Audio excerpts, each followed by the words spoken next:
one time Keith Thurman is in the process of convincing Ugas to pull out of the Errol Spence fight, to make a fight between them two, in order for the winner to put himself in a better position to make more money in a bigger fight when facing the face of the sport, Errol Spence. But the truth is, this is a huge gamble, especially how decisions usually go for Ugas. And to go up against one-time Keith Thurman, who's still a dangerous opponent. He could end the night with one blow. Hate him or love him, Keith Thurman can fight. That's one thing for sure. Two things for certain. The man has skills regardless of how much is left of Keith Thurman. With that in mind, Ugas is definitely considering the proposal by Keith Thurman, in which he stated, and I'll quote, "Thurman has a great point in our conversation. His idea is to convince me of a fight. Supposedly, I will defeat him, and that victory of mine would elevate me and make a great pay-per-view fight afterwards against Spencer. But it's ironic because I have done those accounts in the past. That's life, a roulette." Yet Thurman remains a fighter, dangerous, fantastic, and a big name in the sport. Thoughts? ? Hashtag thank God. End of the quote. Therefore, Ugas is pretty much just entertaining the idea. I doubt he will go that direction, knowing usually how things in the sport of boxing goes. Boxing is the theater of the unexpected. So Ugas will be wise to capture the moment instead of heading the one-time route. There's no secret in the sport of boxing. When you try to build up a fight, majority of the times, things do not go as planned. You can ask Bob Arum. He tried to build up the Floyd Mayweather fight. Pacquiao ended up losing, then getting knocked out by Marquez in a brutal fashion. Bob also did the same thing with Gamboa and Martinez when they were both undefeated. Bob tried to build a fight until Martinez was upsetted twice by Salido. That's why that fight never took place. You also have the incident with Jermell Charlo and Hurd. Charlo was obviously robbed at first. He avenged himself. Then out of nowhere, J-Rock dominated Hurd out of nowhere. So building up a fight doesn't end up too well in the sport of boxing. You can ask one time that. He tried to do the same thing with Errol Spence, and then Manny Pacquiao came in and crashed the party. So why go that route? Unless obviously Ugas is trying to get a bigger share in the negotiations table.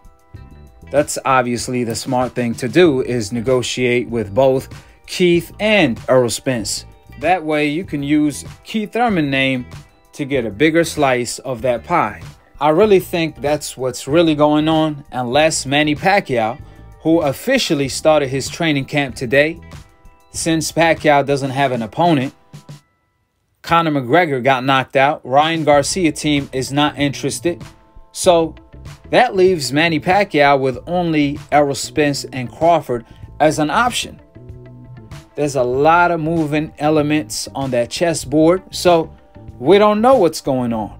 Most likely, if Errol Spence ends up with the Manny Pacquiao fight on the table, he will most likely go that route, which will allow Ugas and Keith Thurman to fight each other, which will put the winner in a great position to fight Errol Spence afterwards. Here is the latest thoughts when it comes to Ugas and Errol Spence.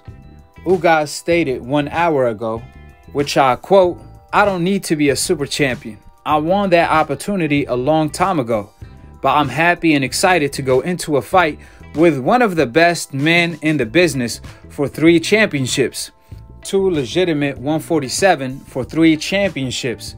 This opportunity is what every fighter dreams of." End of the quote. Errol Spence also stated, "I like Ugas. He's been doing his thing and I like him as a fighter. That could be a potential fight." So you guys heard it from both sides, and this is what I had to say on Split Decision. Keith Thurman came out and said he want to fight Ugas when he found out that Ugas is now potentially fighting Errol Spence. So what's your thoughts on Keith Thurman now wanting to fight Ugas? Because I've been telling Keith Thurman for the longest, fight Ugas, because you're going to end up putting yourself in position to fight Errol Spence. Since you're coming off a loss, then obviously Ugas had a great performance against Shawn Porter, in which I truly believe he won the fight. A lot of people felt the same as well. Nevertheless, Keith Thurman, he chose to be inactive, and now he claiming that he's trying to kind of block the Errol Spence versus Ugas fight from happening by fighting Ugas himself, because now he want to put himself in position to fight Errol Spence. What's your thoughts on that?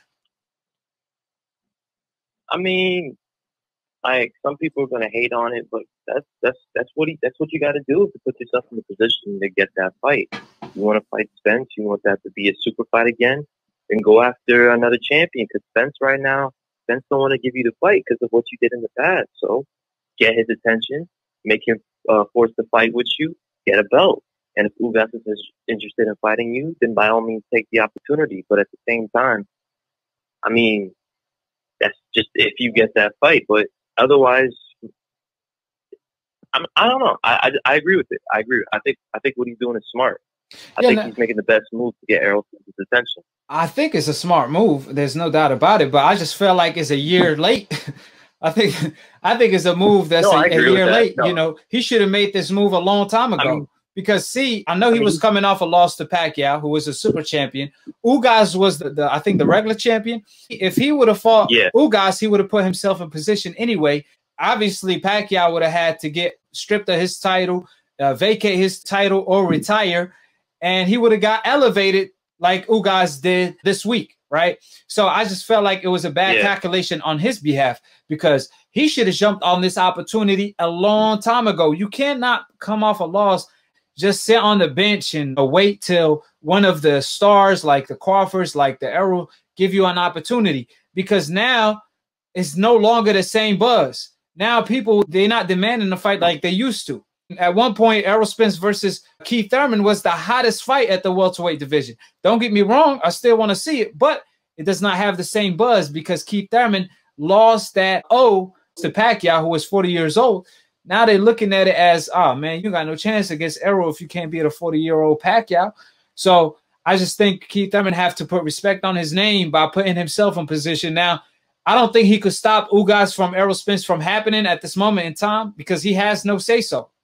The only thing he could do is maybe fight the likes of, the only one really left is Shawn Porter or maybe Danny Garcia. Other than that, I don't see him getting a Crawford fight. I don't think he would want a Jaron Ennis and even a Virgil Ortiz. He might view that as a risky fight. But I'll say go to Virgil Ortiz, right, if you could get that fight. But he definitely won't be able to block Errol Spence from fighting Ugas. I think that's pretty much set in stone at this moment in time.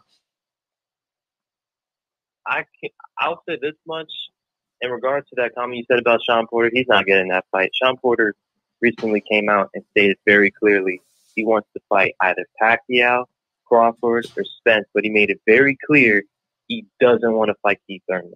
Oh, and he made it very because he said that on his podcast. I remember I literally watched that last night, and he stated it like, make sure to try to get those fights this year, but I'm not looking to fight Keith Thurman. And he stated it because of the fact that Keith Thurman's trying to get those fights, like he's trying to get Spence and Crawford and everything like that. And if he can't get those, he doesn't want to feel like second option. The way he put it, like, oh, that's the backup option. Let me get a shot of Shawn Porter so I can get my spot. Hold it. You're not that pretty. I'm a bad man. Wait. I took up the wall. I took up the wall. I bear witness there's only one God, Allah, and Muhammad is his final messenger. That's what I said, Larry, on the Bungle fight. Thanking you. They call me the problem, but you could call me the can man, because anybody can get it. Africans, Americans, Dominicans, Mexicans, anybody can get it.